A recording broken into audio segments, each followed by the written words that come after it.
que se encuentra en el Senado y que seguramente va a caminar en cualquiera de estos procesos ordinarios legislativos. Es parte de los compromisos del presidente de la República en el Programa Nacional de Anticorrupción. Varias de las obligaciones, mañana se comentarán también en este seminario ya de manera más particular a punto y coma, varias de las obligaciones que se incrementan para nosotros como notarios, no de manera particular, pensando en un precepto normativo que hipotice obligaciones exclusivas o restringidas a fedatarios públicos, sino obligaciones que se van a incrementar para todos aquellos que realizamos actividades vulnerables que no son financieras dentro de esta acotación que hace el doctor. Pero muchas de las reformas tienen que ver con esto. Se está incorporando en la ley un enfoque basado en riesgos. Y cuando hablamos de un enfoque basado en riesgos, esto es una frase o término polisémico, porque tiene dos acepciones. La primera acepción, no es lo mismo ir a firmar una operación de compraventa a la notaría de Alfonso Gómez Portugal, estoy poniendo un ejemplo al aire, es una abstracción, donde no manejo efectivo, en un absurdo. Yo en mi notaría prohíbo que se maneje efectivo. Desde no me pagan las copias certificadas en efectivo, no me pagan los poderes en efectivo y no permito, porque soy un tirano, que los vendedores y compradores paguen en efectivo. Lo digo de manera muy retórica, ¿no? No es lo mismo esa notaría que por su perfil no maneja efectivo en las operaciones de clientes o incluso en su interrelación como prestador de servicios a sus clientes, que aquella otra notaría que está en la zona fronteriza y donde se maneja no solo efectivo sino divisa, ¿no? El enfoque basado en riesgos tiene que ver con un programa de evaluación nacional de riesgos a nivel nacional como país, como México, pero hay otro enfoque de riesgos, es el segundo significado, que es el riesgo que tú verificas en tu propia notaría dependiendo de tu infraestructura, del tipo de cliente y del perfil transaccional de este. Estos conceptos que comenta el doctor acertadamente están reconocidos en el estándar internacional, en la recomendación 22 y demás de Gafi, se van a incorporar ahora a la ley. Después lo desdoblaremos un poco más particular, pero sí hay que estar muy atentos y le agradecemos, doctor, que nos deje estas guías, porque son una herramienta insubstituible para ver qué implica y entender un enfoque basado en riesgos. Sí, Alfonso, el tema fundamental, por eso les comentaba que inclusive de estas 40 recomendaciones del Grupo de Acción Financiera Internacional, la primera recomendación es este enfoque con base en riesgo. Mencionaste un tema interesante, lo del perfil transaccional, que ustedes conocen el tema de perfil transaccional, pero lo comentamos con todo gusto. Y este perfil transaccional surge mucho también, y lo pueden ver también en las obligaciones para el sector financiero, que se crea al cliente del sector financiero al inicio de la relación de negocios un perfil transaccional. O también dice la disposición emitida por la Secretaría de Hacienda que puede ser al inicio de la relación de negocios o dentro de los 6 meses de esta relación.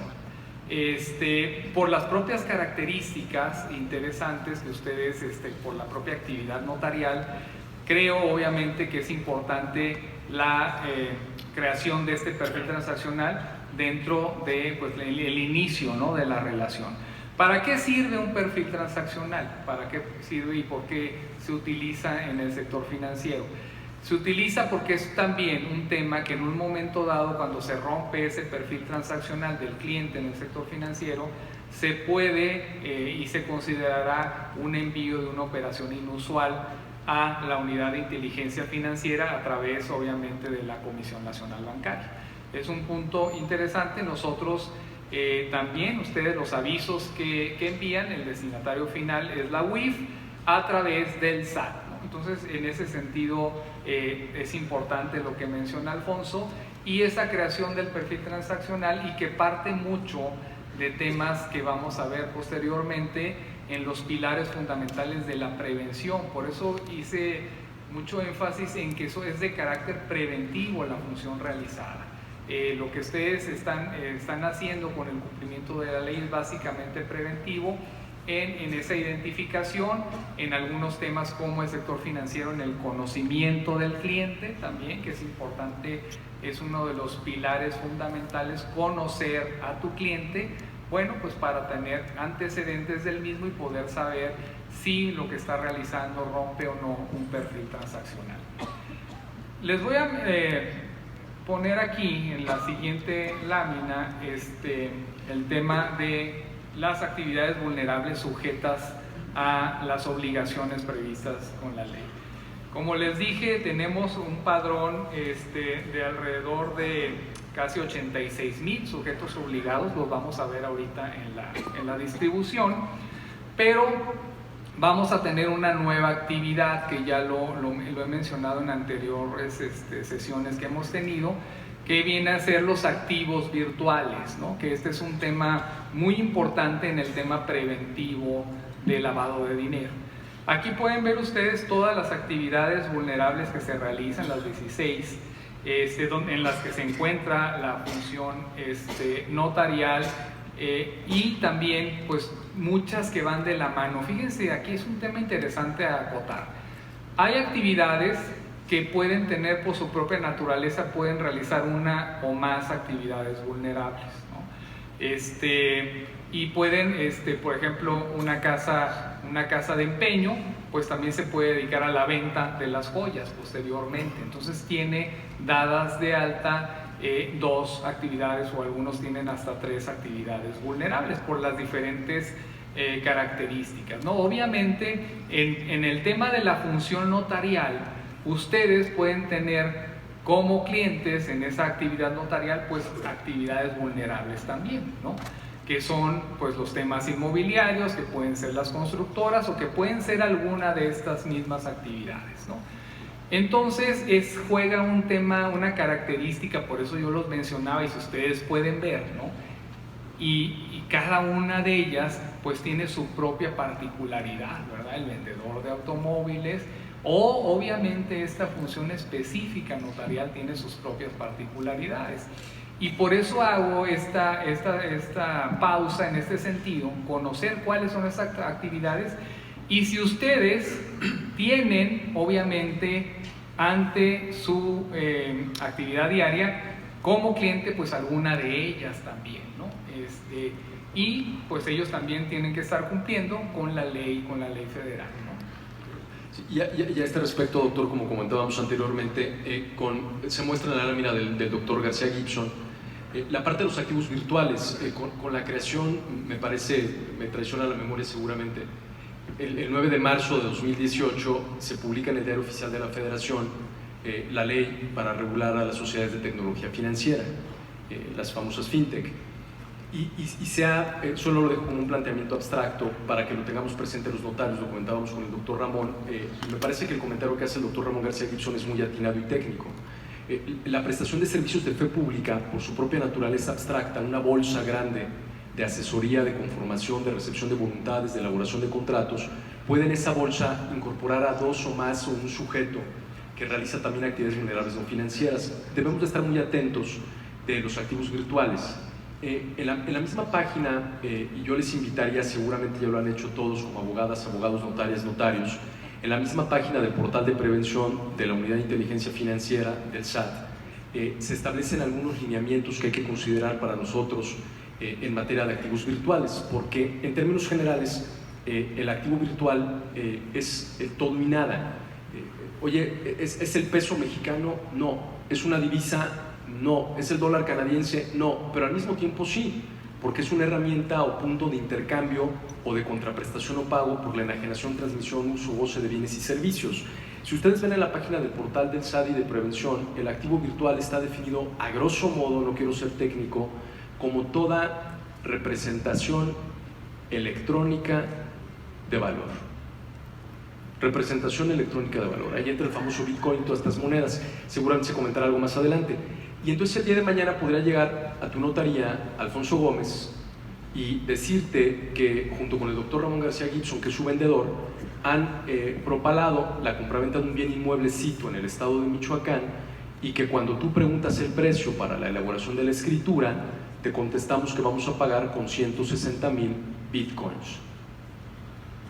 Y entonces los mariachis callaron, diría el maestro Manzanero.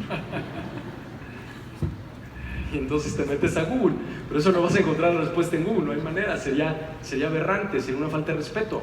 Y entonces debemos de estar muy atentos de este alcance. No quiero parafrasear mucho con el ejemplo, pero es una realidad. Lo que nos queda claro, porque antes que notarios somos abogados, es que toda obligación debe de tener un contenido de tipo económico.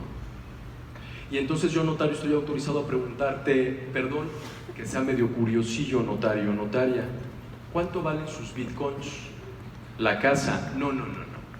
¿Cuánto vale intrínsecamente? ¿Vale $20,000? ¿Tiene usted una cuenta en Londres? Porque en Inglaterra, por ejemplo, tú puedes tener, esto es verídico, monedas electrónicas con un previo depósito en libras esterlinas. Entonces haces una conversión. No, es que los bitcoins valen una cosecha de temporada del mes de enero. ¿Qué valor tiene esa cosecha? Etc. Hay que tener mucho cuidado para no parafrasear mucho que los activos virtuales o estas representaciones electrónicas de valor siempre deberán de tener desde el punto de vista civil o contractual un contenido de tipo económico, y los notarios tendríamos que buscar alguna conversión económica para determinar el importe o cuantía de la operación. Pero en sí mismo este velo, precisábamos con el doctor Ramón García Gibson, puede conllevar una opacidad precisamente para el lavado de dinero. Debemos de estar muy atentos de esta situación y de lo que el Banco de México vaya publicando sobre activos virtuales para ver cómo puedes utilizarlos como moneda o contraprestación para efectos, ¿no? Perdón. Sí, tan importante, Alfonso, el tema de activos virtuales. El día de hoy se está realizando, o ya, a lo mejor por los horarios ya se realizó, ayer y el día de hoy hubo precisamente en París, en el Grupo de Acción Financiera Internacional, un módulo específico para discusión del tema de activos virtuales. Entonces, si ustedes entran a la página del Grupo de Acción Financiera Internacional, ya hoy salió un comunicado. Si no, se los hago llegar a Alfonso, Armando, para que se los distribuyan, porque hoy precisamente se publicó algunas de las conclusiones de este foro.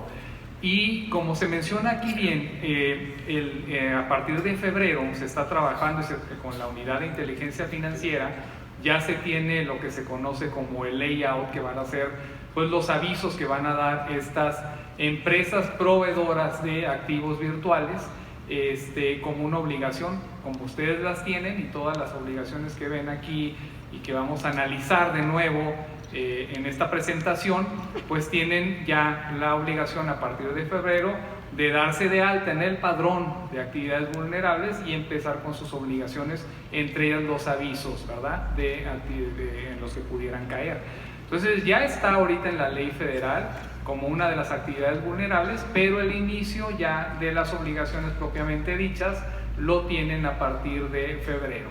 Entonces sí, es como se menciona todo esto, como lo menciona el Gafi, de las nuevas tecnologías también, pues va evolucionando en un sentido muy interesante, y también vamos de la mano en evolucionar en cuanto al tema como autoridad de la prevención, de estar al día y de estar analizando como con ustedes estas situaciones que en la práctica notarial pues se les pueden presentar, ¿verdad? Entonces es importante saber que sí están reguladas dentro de la ley federal antilavado, que tienen una obligación de darse de alta en el padrón del SAT y que van a tener también que realizar los avisos por las propias características a la unidad de inteligencia financiera. Como ven, pues son variadas lo que he venido mencionando esas actividades. Ustedes ya a lo mejor en su enfoque, en el enfoque de riesgo que pudieran tener en la actividad diaria, pues es importante también conocer si uno de los clientes que voy a tener realiza, ¿no?, una actividad vulnerable o no, ¿no? Porque ya conoces que esa actividad, bueno, pues está sujeta a una obligación de cumplimiento, el cumplimiento de la ley, ¿no? Entonces, vamos a ver ahorita cómo las tenemos distribuidas, ¿no? Cómo está, pues ¿le podemos cambiar, por favor? Esta distribución, les digo, sobre todo tiene una característica importante en el año pasado, ¿no? Como fue como siempre hago esta pregunta general, no es necesario levantar la mano, porque a veces lo hemos hecho, de quién entró al programa de autorregularización o no. Yo sé que muchos de ustedes lo hicieron, pero además de entrar al programa de regularización, se sumaron como nuevos sujetos obligados al padrón, ¿no?, algunas actividades. Y también tuvimos otro de los esfuerzos, fue el tema de las cartas de invitación para pues ver si estaban realizando una actividad vulnerable, y se sumaron, les digo, alrededor de 9,000. Entonces tuvimos entre el programa de autorregularización y las cartas de invitación, pues casi 15,000 nuevos sujetos obligados. Entonces tenemos ahí, como ustedes pueden ver, un padrón de casi 86,000 sujetos obligados que cumplen con esto. Tenemos en el tema de fe pública, que incluye notarios y corredores, pues 4,645 sujetos obligados, ¿no? Que es un 5.41%. Y hay una precisión que nos hacía el doctor Ramón y que hemos hecho también, insistimos como Colegio Nacional. Oye, Alfonso, es que yo actué de manera accidental en la operación como notario suplente, di fe de una compraventa inmobiliaria, o al ser constitucionalmente el marco normativo sustantivo local, en Sonora existe el notario adscrito, estoy inventando, desconozco. En la Ciudad de México existe el notario superauxiliar, estoy inventando. Bueno, pero antes que auxiliar o adscrito es notario y está prestando un servicio de fe pública. Oye, pero después regresó el titular y él, como dueño de la chiquera, pagó las contribuciones, presentó el declaranote, el anexo 1, el anexo 5, como la operación también era corporativa o llevaba aviso mixto, se metió al portal de prevención, etc, etc. ¿Yo debo de estar registrado en el padrón? Sí. Pero es que hago en promedio por estadística en mi localidad una operación cada 2 años. ¿Y qué? Eres notario y la obligación es tuya, y la conservación del expediente único es tuyo, y la presentación del aviso es tuyo, y la visita de verificación tú eres el sujeto destinatario, etcétera, etcétera. Entonces hay que cuidarnos, ha precisado mucho la autoridad, que independientemente de que por número, esto no es un tema cuantitativo, sino un tema cualitativo, no por número de operaciones o por accidental o permanente de tu actuación, deberás de estar en el padrón o no, debes de estar en el padrón. Y el plazo pasó, y pasó desde el 2014, cuando el 24 de julio del año 2014 se da la última reforma a las reglas de carácter general y se nos dio un plazo para que nos registráramos como notarios públicos. En potencia, estás inscrito como notario, independientemente de que realices una operaciones. Oye, Alfonso, como soy notario adscrito, yo no presento operaciones o no realizo operaciones en cierto tiempo, ¿tendré que presentar mi informe en ceros? Técnicamente sí, porque no estás actuando como notario, pero ya estás en el padrón. En fin, toda la gama de accesoriedad o de obligaciones que por consecuencia se presentan, y este dato y esta estadística que nos muestra el doctor Ramón es muy importante. Allá hay 4,645, lo voy a decir en término constitucional genérico, hay 4,645 fedatarios públicos, receptores de la fe pública estatal. Pero si desdoblamos y sacamos una fotografía, habría que ver cuántos de estos son notarios titulares, suplentes, adscritos o equivalente, que están actuando, podrían actuar como notarios, prestando servicios de fe pública. Hay que tener mucho cuidado en este punto, ¿no? Sí, fue un tema muy interesante. Fíjense, comparto la experiencia que tuvimos precisamente con estas cartas de invitación, en el sentido de ver, ¿no?, si está realizando una actividad, ¿no?, que pudiera estar sujeta a el tema de darte de alta en el padrón. Creo que en lo que es la fe pública está claro, ¿no? Está claro exactamente, bueno, eres notario, eres corredor, bueno, tendrías que darte de alta en el padrón, con las características que menciona Alfonso. Exacto, hay algunos estados, los notarios adscritos, etcétera, que hemos visto también, ya son temas muy específicos. Pero también, por ejemplo, en las actividades y profesiones que se realizan de manera independiente, que pudieran entrar, ya sea los abogados, los contadores públicos, etcétera, pues sí están sujetos a ciertas actividades que deben de realizar para poderse o considerarse como una actividad vulnerable. Entonces, cada una de las características propias, inclusive, ¿no?, también pues puedes ver la constructora o la inmobiliaria, etcétera, siempre y cuando realice las características que están específicas en la ley, bueno, pues es el detonante para darse de alta como actividad vulnerable. Y ahí fue el intercambio que tuvimos de experiencias a raíz de estas cartas de invitación, en el que tuvimos un gran acercamiento con los diferentes sectores y ayudando en la interpretación, ¿verdad?, de que sí tienes que darte de alta o no tienes que darte de alta, que creo que un detonante importante, Alfonso, es el tema del umbral de la identificación, ¿verdad? Sí, y de hecho aquí, este punto del umbral, y también está dentro del tema de la propuesta de reforma legislativa, recordemos que existen, a la luz de las cantidades, de los montos de cada una de las operaciones, existen, me voy a permitir decirlo de manera muy genérica, dos tipos de actividades vulnerables o dos detonantes para que algo sea actividad